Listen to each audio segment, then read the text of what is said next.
Quelque part sur un champ de bataille anglais du XIXe siècle, quelques instants avant qu'une ligne viking ne se lance à la charge, un petit groupe d'hommes se tenait à l'écart. Sans armure, la bave aux lèvres, le regard vide. Les manuels scolaires vous diront qu'il s'agissait de berserkers, ces guerriers enragés des légendes nordiques, réputés insensibles à la douleur et à la peur, et que leur état était dû à un champignon. Le fameux champignon rouge et blanc du folklore. Pendant 2 siècles, ce fut l'explication. Une drogue, une transe, un culte de guerriers, disparu, englouti par l'histoire. Puis, l'ADN ancien extrait de leurs ossements et la toxicologie moderne rouvrirent l'enquête. Presque tous les éléments du récit traditionnel s'effondrèrent. La drogue n'était pas celle qu'on nous avait décrite. Ces hommes n'étaient pas ceux qu'on nous avait présentés. Et plus troublant encore, ils n'avaient jamais disparu. Leurs gènes sont toujours présents en Norvège. Pour comprendre ce que les preuves ont remis en question, il faut d'abord comprendre ce qu'elles remettaient en cause. Cela implique de revenir aux sources mêmes, à la littérature médiévale où apparaît pour la première fois la figure du berserker. Les sagas nordiques, composées en Islande et en Norvège entre le XIIe et le XIVe siècle, mais puisant dans des traditions orales remontant à plusieurs siècles, décrivent ces hommes dans un langage d'une remarquable constance. D'un texte à l'autre, écrit par différents auteurs à différentes générations, la saga des Ynglingar, compilée par l'historien islandais Snorri Sturluson au début du XIIIe siècle, décrit des guerriers qui partaient au combat sans armure, aussi forts que des ours ou des taureaux sauvages, capables de tuer d'un seul coup et que ni le feu ni le fer ne pouvaient blesser. La saga des Gil, l'un des récits les plus détaillés qui nous soit parvenu, décrit le grand-père du protagoniste comme un homme qui se transformait en berserker la nuit et que sa propre famille ne pouvait approcher. Le Hrafnsmal, poème skaldique du IXe siècle composé en l'honneur du roi Harald à la belle chevelure de Norvège, mentionne les berserkers parmi les guerriers d'élite du roi et les décrit mordant le bord de leur bouclier avant le combat et hurlant comme des bêtes en avançant. L'étymologie du mot lui-même a fait l'objet de débats pendant des siècles. En vieux norrois, berserker est un mot composé et son second élément est sans ambiguïté. Serker signifie chemise ou manteau. Le premier élément, ours, a 2 interprétations possibles. Il peut signifier ours, désignant ainsi un guerrier portant une peau d'ours, ou nu, désignant un guerrier combattant torse nu. Les 2 interprétations ont leurs partisans. Les sagas les soutiennent toutes deux, décrivant certains berserkers vêtus de peau de bête et d'autres torse nus pour affronter le froid. Ce que le mot ne désigne pas, c'est une catégorie générale. Le berserker était un type de guerrier spécifique, avec une fonction précise, et cette fonction était comprise dans tout le monde viking. Sa place dans la société nordique était paradoxale. D'une part, ils étaient des guerriers d'élite, déployés comme garde personnelle des rois et troupes de choc lors des raids majeurs. Le Hrafnsmal les place au sein du cercle restreint de la maison d'Harald à la belle chevelure. La saga d'Egil les décrit comme des hommes dont les services étaient recherchés par les souverains de toute la Scandinavie. D'autre part, ils étaient craints et évités. Les mêmes textes qui louaient leur valeur sur le champ de bataille les décrivent comme dangereux à proximité, enclins à attaquer leurs voisins lors d'accès de rage et fréquemment tués par leur propre communauté une fois leur utilité à la guerre terminée. Plusieurs épisodes de saga relatent comment des berserkers furent traqués et exécutés en temps de paix par de simples paysans agissant en légitime défense. La chronologie et la géographie de leur déploiement étaient également précises. Le phénomène berserker se concentre sur la période allant approximativement du 8e au 11e siècle, avec sa documentation la plus dense en Norvège et en Suède, et ses traces sur les champs de bataille s'étendant à toute la diaspora viking, des îles britanniques à la Francie, jusqu'aux bassins fluviaux orientaux de ce qui est aujourd'hui la Russie. Après la christianisation de la Scandinavie au XIe et XIIe siècle, la figure du berserker disparaît quasiment des sources historiques. Les codes juridiques islandais de cette période interdisent explicitement cette pratique. L'institution qui avait engendré le berserker fut démantelée en quelques générations et la figure passa du statut de guerrier actif à celui de légende. C'est là que réside l'énigme du berserker depuis près de 1000 ans.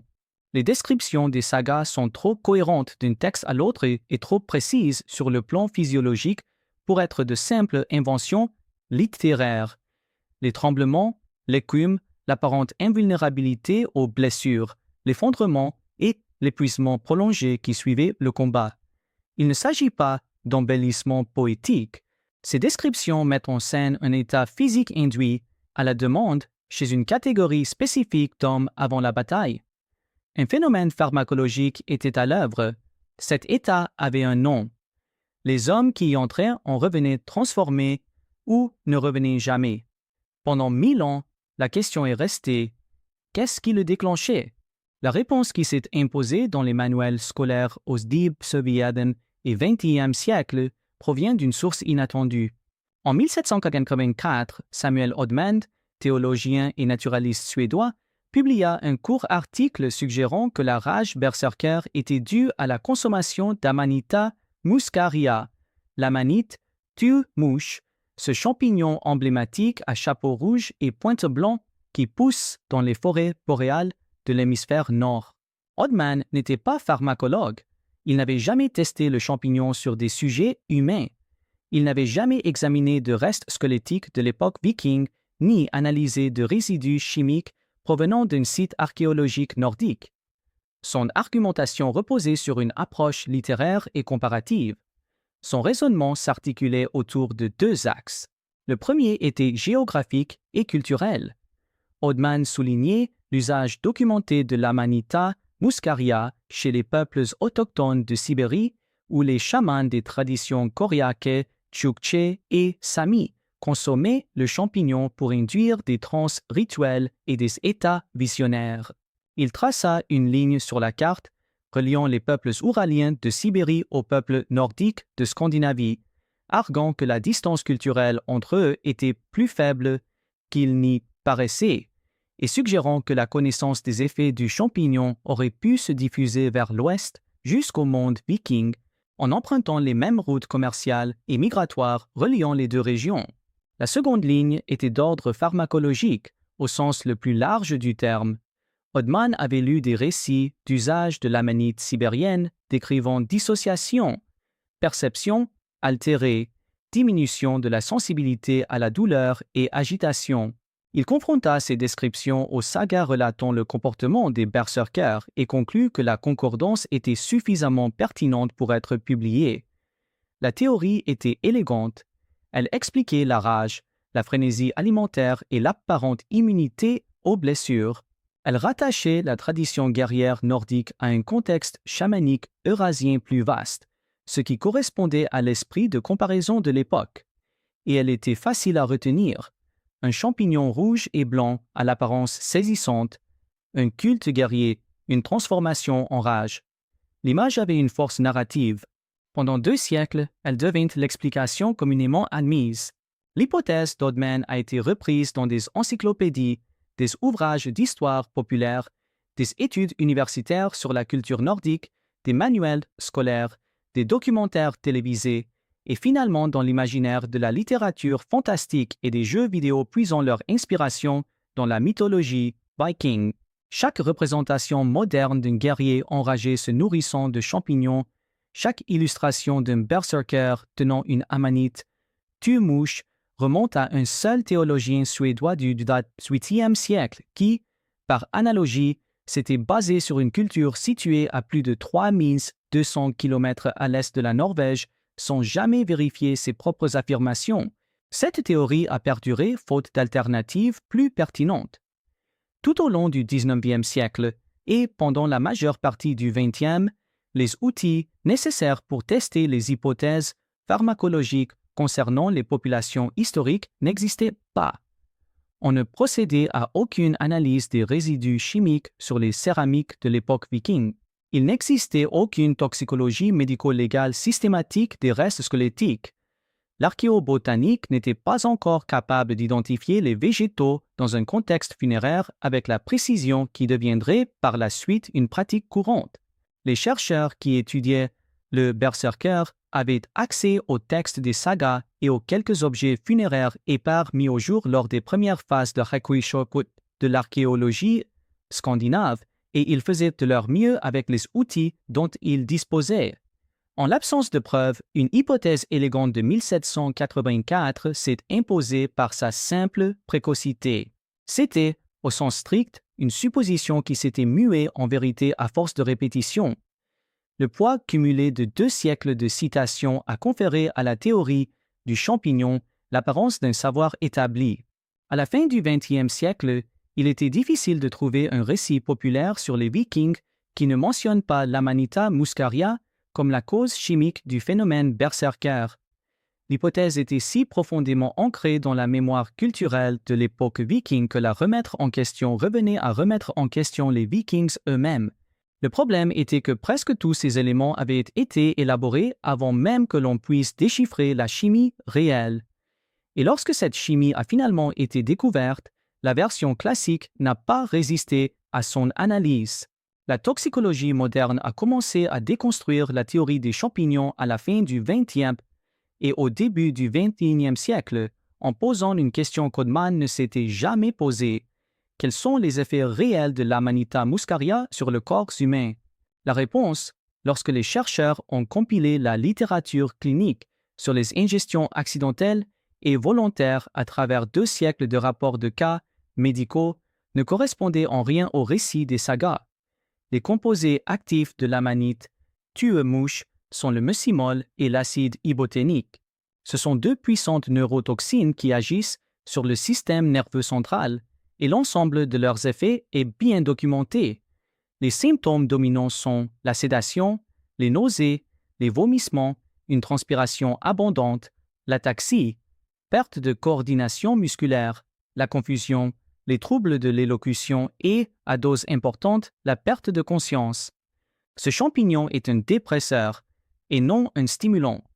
Un homme ayant ingéré une quantité d'Amanita muscaria suffisante pour altérer son état mental aurait plus de chances de vomir et de s'endormir que de charger un mur de boucliers fortifié en première ligne d'une armée viking. La comparaison avec le chamanisme sibérien, qui avait servi de fondement à la théorie d'Odman pendant 2 siècles, s'est également révélée erronée après un examen plus approfondi. Lorsque les chercheurs ont étudié les données ethnographiques relatives à l'usage de l'amanite tue-mouche chez les Koryaks, les Tchouktchés et les Samis, ils ont découvert une tradition de transe visionnaire, d'interprétation des rêves et de communication avec les esprits. Ils n'ont trouvé aucune tradition d'amélioration des capacités de combat. Les chamans sibériens qui consommaient le champignon le faisaient dans le calme, souvent allongés dans une yourte ou une tente, tandis que des assistants veillaient sur eux pendant des heures. Ils ne prenaient pas les armes pour se lancer au combat ensuite. La fonction culturelle du champignon était à l'opposé de ce que prévoyait l'hypothèse du berserker. Le problème pharmacologique est devenu incontournable. Les sagas décrivent des guerriers dont les capacités physiques étaient considérablement accrues, qui combattaient malgré des blessures qui auraient mis hors de combat un homme ordinaire, qui maintenaient une performance de combat coordonnée pendant toute la durée d'un affrontement et qui ne s'effondraient qu'après la fin de la bataille. L'Amanita muscaria ne produit pas ce profil. Elle produit quelque chose de plus proche de son inverse. Au début des années 2010, les chercheurs se sont activement tournés vers d'autres pistes. La principale alternative qui a émergé de ces travaux était Iosciamus niger, la Jusquiame noire. Cette plante pousse à l'état sauvage dans toute l'Europe du Nord, notamment en Scandinavie. Elle était connue des herboristes de l'époque viking. Ces composés actifs, l'iosquiamine et la scopolamine, sont des alcaloïdes tropaniques, appartenant à la même famille chimique que la belladone et le datura, et leur mode d'action sur l'organisme est fondamentalement différent de celui des toxines muscariniques de l'amanite tue-mouche. Le profil clinique de l'intoxication à la jusquiame noire est documenté dans les cas de toxicologie moderne et sa correspondance avec les récits épiques est quasi parfaite. La jusquiame noire provoque une agitation intense plutôt qu'une sédation. Elle induit des hallucinations vives, souvent à contenu violent ou paranoïaque. Elle provoque une dissociation marquée de la douleur, qui est l'un de ses effets les plus fréquemment rapportés dans les cas d'intoxication. Elle provoque une tachycardie, une accélération spectaculaire du rythme cardiaque et la sensation de chaleur et de rougeur cutanée qui l'accompagne. Elle engendre un symptôme caractéristique, récurrent dans les descriptions des comportements berserkers des sagas, une salivation excessive et mousseuse due à la suppression du réflexe de déglutition, et, en phase de récupération, elle provoque une fatigue profonde et prolongée, pouvant durer plusieurs jours, correspondant exactement à l'effondrement post-bataille décrit dans la saga d'Égil et ailleurs dans la littérature. La correspondance n'était pas approximative, elle était établie symptôme par symptôme. Là où l'amanite tue-mouche provoquait une sédation, la jusquiame blanche provoquait une agitation. Là où l'amanite tue-mouche engendrait nausée et immobilité, la jusquiame blanche provoquait une activité violente et une insensibilité à la douleur. Là où l'amanite tue-mouche n'était associée à aucune tradition martiale documentée dans le monde, la jusquiame blanche produisait exactement le profil symptomatique décrit chez les guerrières nordiques depuis 1000 ans. La jusquiame blanche était la solution. Les champignons, non. La question qui s'ensuivit était évidente. Si la plante en question avait été identifiée, existait-il des preuves matérielles de son utilisation par les Vikings? Ces preuves sont venues du sol. En 1977, des archéologues danois, fouillant un cimetière viking à Firkat, une forteresse circulaire construite sous le règne du roi Harald à la dent bleue à la fin du Xe siècle, ont découvert une sépulture atypique. Il s'agissait de la tombe d'une femme datant d'environ 940 après Jaskan C, et les objets funéraires qui l'accompagnaient témoignaient de son statut exceptionnel. Elle reposait dans un cercueil de chariot, un traitement réservé aux plus hauts dignitaires. Elle portait des anneaux d'orteil en argent, un ornement inconnu ailleurs dans les archives scandinaves. Elle avait été inhumée avec un bol en bronze d'Asie centrale, une baguette métallique du type associé dans les sagas aux spécialistes des rituels et un ensemble d'objets que les archéologues n'ont pas pu identifier dans un premier temps. Parmi eux se trouvait une petite bourse en cuir. À l'intérieur, plusieurs centaines de graines. Après identification, il s'agissait d'Iosquiamus niger, la jusquiame noire. Cette découverte a confirmé ce que les sagas n'avaient fait qu'insinuer. La jusquiame était délibérément récoltée, transformée, conservée dans un récipient scellé et enterrée avec une personne dont le mobilier funéraire la désignait comme une praticienne de rituels. La femme de Firkat a depuis été identifiée par la plupart des chercheurs comme une volva, une voyante nordique, une catégorie de spécialistes rituels mentionnés dans la poésie édique, des femmes qui voyageaient entre les communautés pour accomplir des cérémonies, interpréter des visions et administrer des substances modifiant l'état mental de ceux qui les consommaient. La sépulture de Firkat n'était pas un cas isolé. Des fouilles ultérieures à travers la Scandinavie ont mis au jour des graines de jusquiame dans des contextes associés à des sépultures de guerriers, des dépôts rituels et des tombes de haut rang datant de l'époque viking. La plante était cultivée, récoltée et conservée au sein de la société nordique, et les contextes dans lesquels elle apparaît dans les vestiges archéologiques sont systématiquement rituels plutôt que domestiques. Il ne s'agissait pas d'une simple herbe aromatique, mais d'une substance contrôlée, manipulée par des spécialistes affectés à des fins spécifiques. Le dossier médico-légal s'est encore renforcé lorsque les chercheurs ont comparé les symptômes documentés d'intoxication à la jusquiame avec l'ensemble spécifique de comportements rapportés dans les sagas.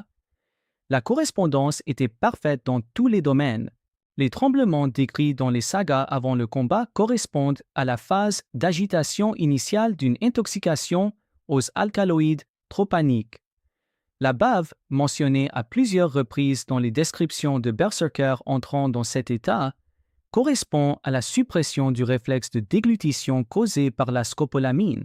L'immunité apparente aux blessures pendant la bataille est cohérente avec l'analgésie dissociative que la Jusquiam produit à doses importantes. L'effondrement après le combat et la longue période de convalescence de plusieurs jours pendant laquelle le guerrier est incapable de fonctionner correspondent presque exactement à la phase d'épuisement documentée lors du rétablissement après une intoxication aux alcaloïdes tropaniques. La saga d'Egil décrit un berserker nommé Ljot entrant dans un état où il hurlait et mordait son bouclier et restant incapable de se défendre pendant des jours.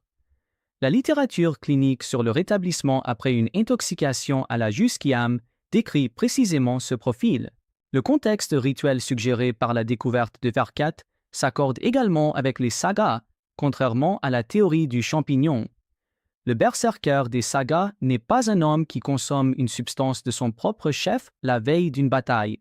Il appartient à une cohorte organisée, issue de lignées spécifiques, rattachées à des rois particuliers, déployées selon des formations précises et soumises à des rites d'initiation que les textes décrivent, mais rarement expliquent en détail.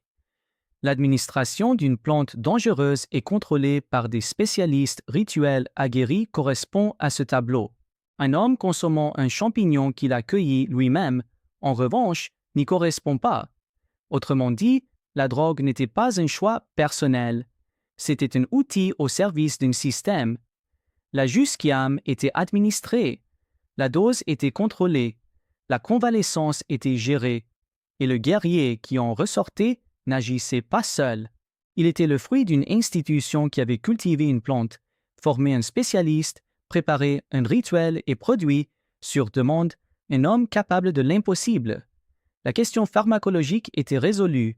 Les hommes, eux, demeuraient. Pendant la majeure partie de l'ère moderne, les berserkers ont été considérés, dans les écrits populaires et savants, comme une catégorie à part au sein de la société nordique ordinaire. Un thème récurrent des travaux universitaires du XIXe et du début du XXe siècle était l'idée qu'ils représentaient une lignée ethnique ou tribale distincte, une population séparée, peut-être issue des noyaux plus anciens d'habitants d'Europe du Nord, peut-être importés d'autres régions du réseau commercial viking, mais en tout cas biologiquement différente des agriculteurs et des pêcheurs qui constituaient l'essentiel de la population scandinave. Dans cette perspective, le berserker n'était pas seulement différent culturellement, il était génétiquement autre. Cette théorie, à l'instar de l'hypothèse du champignon d'Oldman, a été élaborée en l'absence des preuves nécessaires pour la tester. Et comme cette dernière, elle n'a pas résisté à l'arrivée de ces preuves, le vaste projet d'analyse de l'ADN ancien sur les restes squelettiques de l'époque viking s'est considérablement accéléré au cours des années 2010, grâce à la même technologie de séquençage qui avait profondément transformé l'étude des populations préhistoriques en Europe et en Amérique. Ces travaux ont abouti à une étude marquante publiée en 2020, dans laquelle une équipe internationale dirigée par des chercheurs de l'Université de Copenhague a séquencé le génome de plus de 400 individus provenant de sites funéraires de l'époque viking à travers la Scandinavie et la diaspora viking, de la Norvège et de la Suède aux îles britanniques, en Islande, au Groenland et aux bassins fluviaux orientaux de ce qui est aujourd'hui la Russie et l'Ukraine. Cette étude a remis en question plusieurs hypothèses de longue date concernant l'identité génétique nordique. Les Vikings ne formaient pas, comme on l'avait souvent supposé, une population scandinave homogène. L'analyse génétique a révélé d'importants flux de gènes vers la Scandinavie en provenance d'Europe du Sud, des îles britanniques et des steppes asiatiques durant l'époque viking, engendrant une société hétérogène où des individus d'origines très diverses vivaient, combattaient et étaient enterrés côte à côte. Grâce à ce contexte plus large, les chercheurs ont pu examiner des sépultures de guerriers de haut rang avec une précision inédite. Les restes squelettiques identifiés comme appartenant à des guerriers d'élite grâce au mobilier funéraire, à la position d'inhumation et au traumatisme osseux, y compris plusieurs sépultures interprétées comme celles de berserkers ou de membres de cohortes guerrières comparables, ne présentaient pas la signature génétique prédite par les anciennes théories, Il ne s'agissait pas de cas isolés. Ils n'étaient pas concentrés dans un groupe d'ascendance inhabituel. Ils ne portaient aucun marqueur indiquant une descendance d'une population distincte. Ils s'inscrivaient parfaitement dans la distribution génétique dominante de la Norvège et de la Suède de l'époque viking, indiscernables au niveau de l'ascendance des agriculteurs, des pêcheurs et des artisans enterrés dans des tombes voisines. La conclusion était claire. Le berserker n'était pas un cas isolé génétiquement. Il n'était pas un étranger ni le descendant d'une tribu disparue. C'était un homme du pays, issu de la même population, celle qui travaillait dans les fjords et cultivait les vallées intérieures. Et ce qui le distinguait de ses voisins n'était pas son ascendance, mais l'institution qu'il avait intégrée. La capacité d'appartenir à une bande de berserkers n'était pas inscrite dans les gènes. C'est au sein du système qu'il fut sélectionné, formé, administré la Jusquiam et déployé sur ordre. Cette découverte bouleversa la question qui avait préoccupé les chercheurs pendant plus d'un siècle. Ce qui importait chez le berserker, ce n'était plus son ascendance, mais ce qu'il avait subi.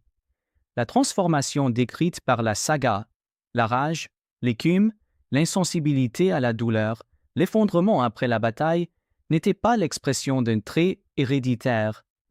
Elle résultait d'un processus pharmacologique et rituel qui transformait de simples Norvégiens en une arme d'un genre particulier. Le berserker, dans cette perspective, n'était pas une créature, mais un produit. Et la chaîne de production passait par des spécialistes comme la femme au chat de feu, qui cultivaient la plante, préparaient la dose et l'administraient à des hommes dont les ancêtres avaient cultivé les mêmes vallées depuis des générations. Avec la disparition de l'institution, la chaîne de production s'arrêta, mais les hommes eux-mêmes et leur patrimoine génétique ne disparurent pas. Ils disparurent. L'ADN pouvait désormais révéler leur destination. La réponse se trouve dans la partie de l'histoire que le titre promettait, et c'est aussi celle qui exige la plus grande prudence. Des études génétiques à grande échelle menées sur les populations scandinaves actuelles, à partir de dizaines de milliers de génomes séquencés provenant de biobanques norvégiennes, suédoises et islandaises, ont établi une continuité directe et vérifiable entre la population de l'époque viking et la population scandinave moderne. La distance génétique entre un guerrier norvégien du Xe siècle et un agriculteur norvégien du XXIe siècle est, dans la plupart des cas, statistiquement négligeable. Les mêmes haplogroupes du chromosome Y retrouvés dans des sépultures de guerriers de l'époque viking, y compris celles interprétées comme appartenant à des cohortes de berserkers, sont présents à des fréquences élevées chez les hommes norvégiens d'aujourd'hui. Des lignées spécifiques, retracées grâce à l'ADN ancien, ont été rattachées à des descendants vivant dans les mêmes régions géographiques où les sépultures originales ont été exhumées. Les berserkers, en tant qu'individus génétiques, n'ont pas disparu avec la christianisation de la Scandinavie au XIe siècle. C'est l'institution qui les a engendrés qui a disparu. Le spécialiste des rituels qui maîtrisait la Jusquiam a disparu. Le processus pharmacologique qui transformait les hommes ordinaires en guerriers fut démantelé quelques générations seulement après la conversion, et les codes juridiques islandais de l'époque interdisaient explicitement la pratique du berserker. Mais les hommes eux-mêmes ne disparurent pas. Ils engendrèrent des enfants avant la fin de cette institution et durant les siècles où elle perdura. Ces enfants engendrèrent, à leur tour, des enfants. La lignée n'a pas été rompue en 1000 ans, depuis que le dernier berserker documenté a déposé sa hache. Le contraste avec la mémoire culturelle du berserker est frappant. Dans l'histoire populaire, la littérature fantastique, le cinéma et la télévision, le berserker est traité comme un archétype disparu, une créature de saga et de légende éteinte avec la fin de l'ère viking. Cette figure présente la même structure narrative que les Anasazi du sud-ouest américain ou les cultures de l'âge du bronze en Méditerranée, un peuple dont la disparition est l'élément central du récit. L'ADN raconte une autre histoire. La disparition n'a jamais eu lieu. Ce n'est pas une population qui a disparu, mais une pratique. Cette distinction est importante et mérite d'être soulignée avec précision. La persistance de l'ascendance berserker en Norvège moderne ne signifie pas que les Norvégiens d'aujourd'hui possèdent une prédisposition héréditaire à la rage, ni que les descendants de berserkers diffèrent biologiquement de leurs voisins. La bande de berserkers était un phénomène culturel et pharmacologique. Elle nécessitait la plante, le spécialiste, le contexte rituel et l'institution sociale qui organisaient ces trois éléments. Aucun de ces éléments n'est inscrit dans l'ADN. Ce qui est inscrit dans l'ADN, c'est l'ascendance, et l'ascendance est la trace des liens de parenté, non celle de la profession. La lignée berserker n'est pas celle d'un monstre, c'est simplement une lignée norvégienne. Ce que les preuves de notre génétique démontrent, c'est que la figure du berserker, en tant que catégorie de personnes, n'a jamais constitué une entité distincte de la population norvégienne dans son ensemble. Il en a été issu, transformé par elle, puis réintégré lorsque l'institution qui le définissait a été abolie. Les hommes revenus des raids, ayant survécu à l'institution, ayant vécu au-delà de l'espérance de vie typique d'un guerrier dans ce rôle, s'installèrent dans les mêmes villages et cultivèrent les mêmes vallées que tous les autres. Ils se marièrent, ils eurent des enfants. L'héritage génétique de leur lignée se diffusa dans le milieu de population dont ils étaient issus. Les hommes enterrés à Fjarkat et sur les autres sites où l'on a découvert de la Juskiam et des restes de guerriers sont, génétiquement parlant, les ancêtres directs de la population vivant aujourd'hui en Norvège. Il n'existe pas de lignée de berserkers distincte ayant survécu parallèlement à la population dominante. Il n'y a que cette dernière qui les a absorbés. L'ADN confirme désormais ce que la démographie a toujours suggéré. Les berserkers n'ont pas disparu. Ils ont simplement cessé d'être des berserkers et sont rentrés chez eux, et leurs descendants sont toujours là, dans les mêmes vallées, dans les mêmes fermes, en parfaite harmonie avec la population locale. Retour au champ de bataille. Le guerrier enragé, la légende, la figure dépouillée de son armure au premier rang d'une ligne viking. L'histoire du champignon, répétée pendant 2 siècles sur la base d'une intuition du XVIIIe siècle, était fausse. La drogue était la Juskiam, cultivée, conservée et administrée par des spécialistes rituels formés, comme la femme enterrée à Fjarkat avec des centaines de graines dans une bourse en cuir. Les berserkers eux-mêmes n'étaient pas un peuple à part, ni une élite étrangère, ni une tribu disparue. C'étaient des Norvégiens ordinaires, transformés par une institution aujourd'hui disparue, dont les descendants vivent dans les mêmes vallées d'où leurs ancêtres piléens. La véritable surprise de l'histoire des berserkers n'est pas la drogue. C'est la disparition et le fait que cette disparition n'ait jamais eu lieu. L'institution a disparu. Les hommes, eux, sont restés. La seule chose qui ait jamais disparu, c'est le système qui les a créés.